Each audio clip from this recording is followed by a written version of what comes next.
Good afternoon, folks. Today's adventure, I'm going to be moving the old Mopar out of the way so that I can get going on the process of bringing the Oldsmobile out of the barn. So today I show how I hooked up the clickety-clack pump and a gas can and so on, so that way I could get it to move. Because as always, there's some pieces back ordered, so I'll show what I have at the end of the video, and then we'll move on to the next thing. Okay, here's my temporary setup for moving my car since I'm waiting on parts for the fuel cell and stuff.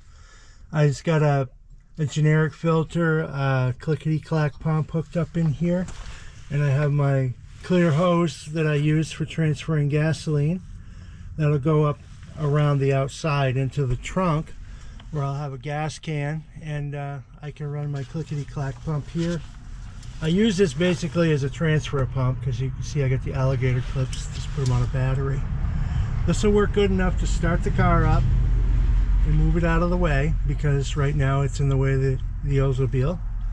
And I'll also be able to set the timing and do stuff like that, because this car I do want to fix up the same as the Oldsmobile.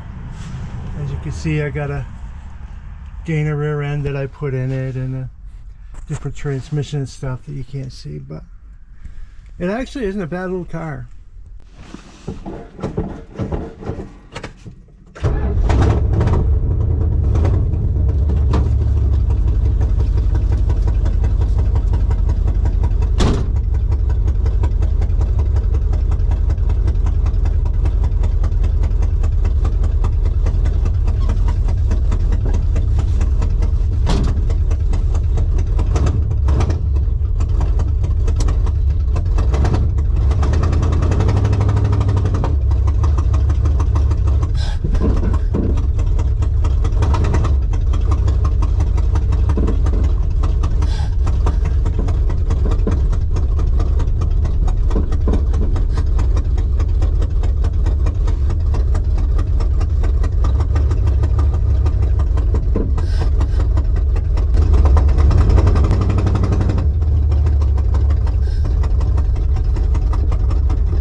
Alright, the old beater's up here.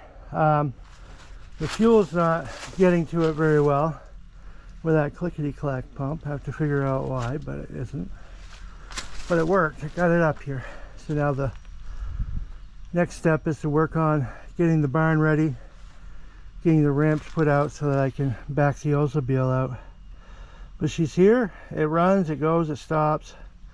So now it's just a matter of getting everything doped out with some, how to make it work well. Back here, this is how I did this. It's pulling from there. The clickety-clack pump is pulling out of the jug. Battery running it because I didn't run the wires all the way forward. And then running it through the original fuel line up to the front of the car. So I think the issue is that it was having trouble pulling it out of there, which is fine. It got it to move, which is what I wanted. Okay, here's the first look at the fuel cell that I got for the Chrysler. I'll get this out of here so we can get a better look at it and go from there. Okay, here's another look at the fuel cell. It has dash 8 fittings on it. It's they say it's a 12-gallon, but I don't know. To me, it doesn't look too much bigger than my 5-gallon can, but I guess when I pour something in it, I'll find out how much it is. But it's going into the trunk here like this. This trunk here, I'm going to have to remodel a little bit, but I'm probably going to go to the side a little bit. The frame rail goes like right in there. So I might put it more centered because I'm probably not going to put a spare tire back here anyway. But so far this is what I have. This I have my lines. I'll show those in a second. Okay, here's my box of goodies from Hot Rod Fuel Hose. Here's the fuel hose itself. It's got the nylon wrapping, and this is the PTFE style, so it'll be compatible with ethanol fuel if I end up getting cornered into putting that in, though I'm going to try to run non-ethanol as much as I can. Here's the card, hotrodfuelhose.com, if anybody's interested. And I got this nifty little adjustable wrench. Got a set of these vice jaws, which is supposed to be helpful in assembling these, and a variety of fittings. These are AN6. That's a 90. I got like 4 straight ones and a couple of 45s. And so inside I have a few more dash 6 connectors, and this tank has dash 8. So I ordered some dash 8 to dash 6 adapters.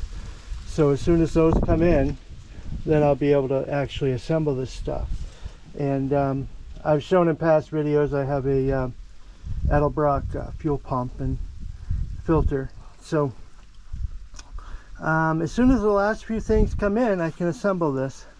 But there it is.